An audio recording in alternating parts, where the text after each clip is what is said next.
Hi, I'm Gemma, and if you're new here, I am doing another video of my monthly works in progress. This one is for July.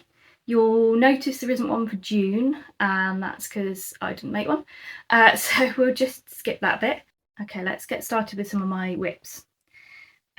So for my second ever warp on my loom, I decided I was going to make something that I could hopefully use as fabric to create something else.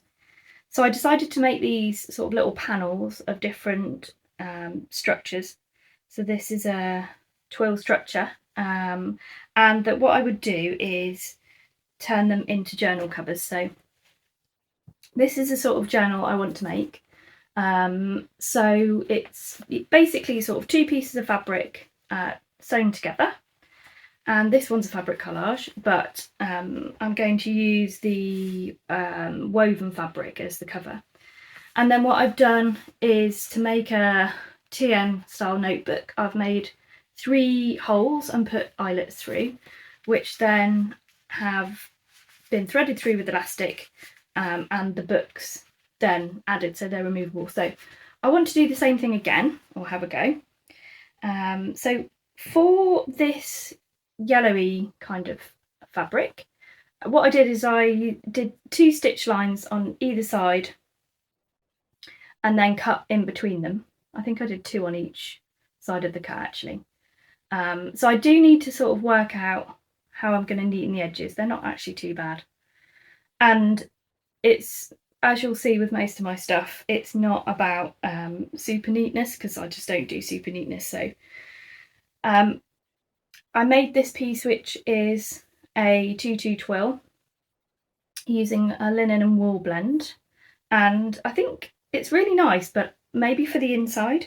So at the moment I am planning to do this yellow on the outside and maybe have like a little it's probably not the best edge actually. Let's try the straighter edge because I need to neaten one of the edges up. Then have a bit of an edge of the linen and turn it into the journal. So I'll give you a bit of a demo as to roughly what it would look like. And then you'll have to just imagine a slightly neater version of this. So obviously I'll trim down the yellow fabric. And I think, you know, keeping it quite simple for this one, because it's already quite a complicated structure. Yeah, so that'd be quite nice. So that's the plan for the first one. And I'm not entirely sure what I'm going to do with the other ones yet, but I've got this this kind of blue twill that's, yeah, I don't know how you call it, but it's sort of like a chevron-y type twill. And then I've got one that I did with boucle yarn, which is really nice. So yeah, so that's the idea for those. I'm not exactly sure what I'm going to use for the inside for these ones, but I do have some nice wool felt that I might use for that. Okay, so then what I decided to do is I went to a fellow weaver's house, borrowed their warping board, which is much easier than warping on chairs. And she helped me to wind a warp in this lovely black cotton. And yeah, so what I'm going to do is I'm going to have a go at freeform kind of weaving. I've got, well, this is just one sample bag. I've got quite a lot of scraps of fabric and different yarns and things.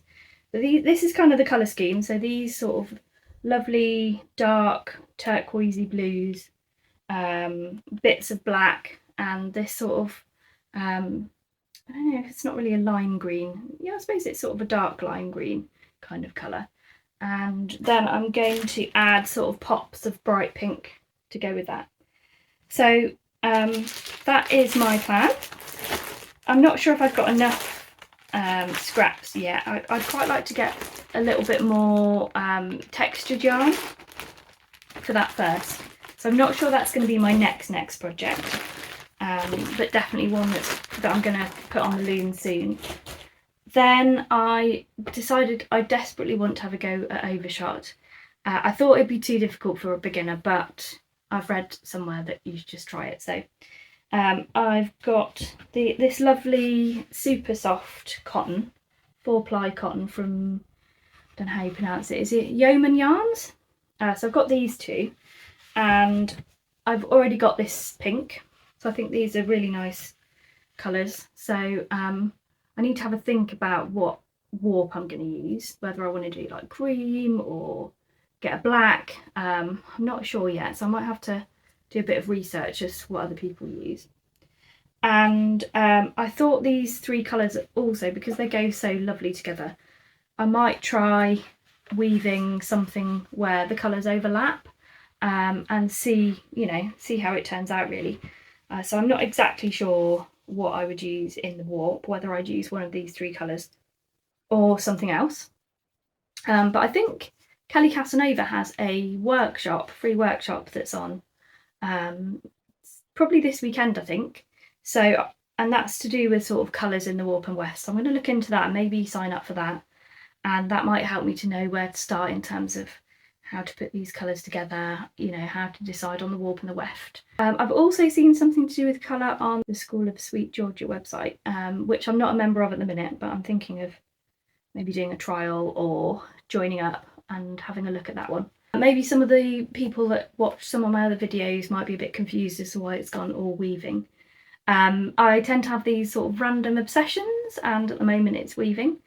But I am still planning to do the other different crafts and have a bit of a mix on my YouTube.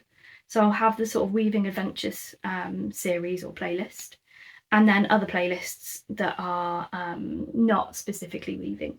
And one thing I have been having a think about, I don't think I mentioned it on my last video, is my memory is terrible. And as I noticed with these yarns, actually they came with no labels whatsoever, which apparently was a mistake. They're supposed to have labels. But I know 6 months down the line, I'm going to have completely forgotten where I got this from and what it is. It hasn't got much space for a label, but I'm thinking maybe I could create a label that sticks in there. That might be quite helpful. Or I might do a tag that I can sort of tape the end in that kind of hangs out. So then if I have storage, it will sort of hang out the end and I can easily just check the ends of each one. And because I like to draw and I really like very decorative script, I was thinking about doing a kind of vintage style tag that's decorated. And I really like the Sanborn matte text that you get on really old maps. So I basically just started kind of copying really, just to get an idea of the style of different letters so that then I can come up with my own. So I just did a little bit of sketching. What I'll probably do is add a copy of one of the lovely maps so that you can see. I think they probably are out of copy right now. So you can have a look at sort of what they look like, and yeah, at some point when I get some time, I'm going to revisit this and do some more sketching and hopefully come up with my own kind of vintage style yarn tag that I can attach to my cones. And what I want to do is label it with the wraps per inch, the colour, the fibre, if I've got space, kind of where I got it from, maybe even a date as to when I got it, so that I've got a bit of a record really. But if anyone is interested in doing their own, then it might be I can make it into a PDF that people could print and make their own tags. So yeah, so that's another one. The other thing I've done is I bought some plain white soft cotton, and I'm going to have a crack at dyeing because I really want to do a painted warp. I've got a lot of dyes from when I did ice dyeing already, so I definitely want to try doing some painted warps or some dyed warps. So yeah, when that comes through, I'm gonna have a go at that.